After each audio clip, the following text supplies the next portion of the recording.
আচ্ছা, চলুন আজকের এই দারুণ বিশ্লেষণে সরাসরি ঢুকে পড়া যাক। আজ আমরা কথা বলবো এমন একটা বিষয় নিয়ে যা আমাদের সবার জীবনের সাথে আস্তে পৃষ্ঠে জড়িয়ে আছে, কম্পিউটারের আদি ইতিহাস আর এর বিবর্তনের রূপরেখা। চিন্তা করে দেখলে অবাক হতে হয়, এই যন্ত্রগুলো আসলে এলো কোথা থেকে, তাই না?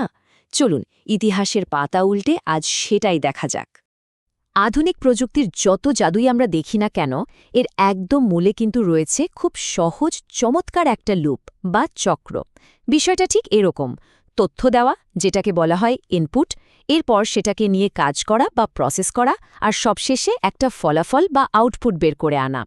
হাজার হাজার জটিল সার্কিট বা কোডের পাহাড় যাই বলি না কেন, দিনের শেষে কিন্তু এই সিম্পল লুপটাই অবিরাম কাজ করে যাচ্ছে। ভাবলে অবাক লাগে, এই সাধারণ একটা ভিত্তির ওপর ভর করেই আজকের পুরো আধুনিক প্রযুক্তি দাঁড়িয়ে আছে।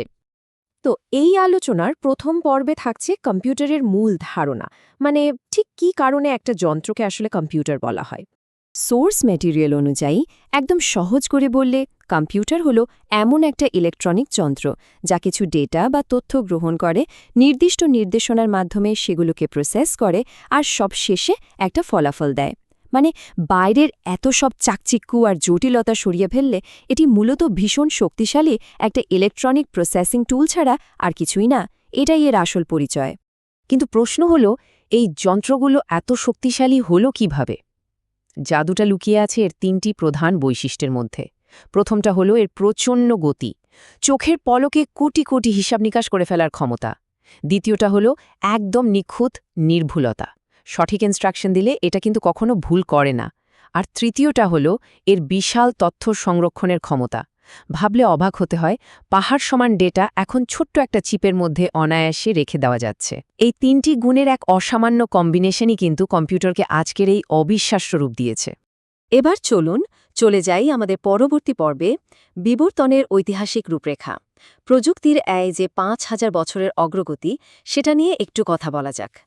সত্যি বলতে এই যাত্রাটা শুরু হয়েছিল আজ থেকে প্রায় ৫,০০০ বছর আগে, মানে খ্রিস্টপূর্ব ৩,০০০ অব্দে, অ্যাবাকাস দিয়ে।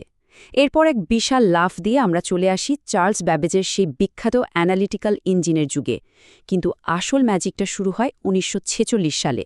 পৃথিবীর প্রথম ইলেকট্রনিক কম্পিউটার ইনিয়াকের আবিষ্কার পুরো দৃশ্যপটটাই বদলে দেয়। আর ঠিক তার পরপরই বাণিজ্যিক ব্যবহারের জন্য চলে আসে ইউনিভ্যাক।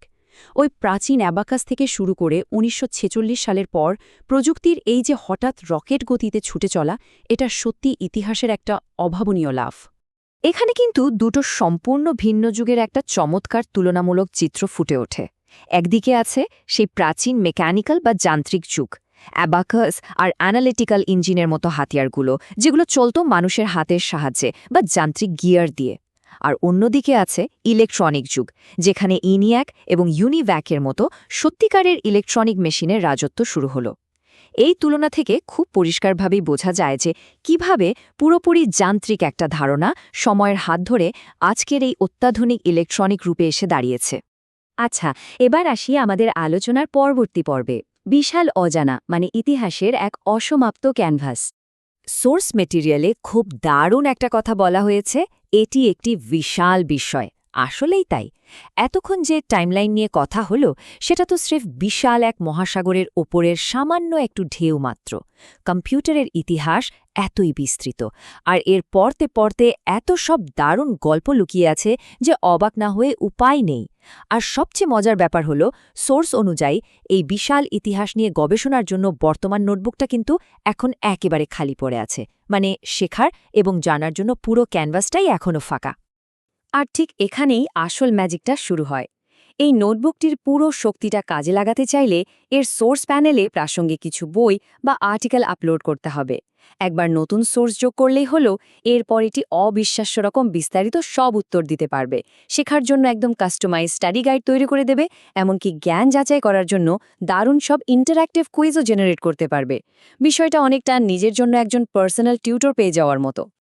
তো এখন আসল প্রশ্নটা হলো, এই প্রাথমিক জানাশোনার গণ্ডিটাকে আরও বড় করার জন্য সোর্স প্যানেলে যোগ করার মতো কোনো পিডিএফ বা লিঙ্ক কি এই মুহূর্ত হাতের কাছে প্রস্তুত আছে?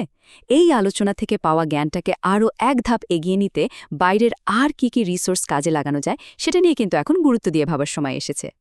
আর আলোচনার একদম শেষ প্রান্তে এসে একটা বেশ দারুণ আর কৌতূহলোদ্দীপক প্রশ্ন থেকেই যায়। এই যে বিশাল আর অসমাপ্ত একটা ইতিহাস, এটাকে আরও গভীরভাবে খতিয়ে দেখতে ইন্টারনেটে কি ফাস্ট রিসার্চ বা দ্রুত অনুসন্ধান প্রক্রিয়া ব্যবহার করা হবে?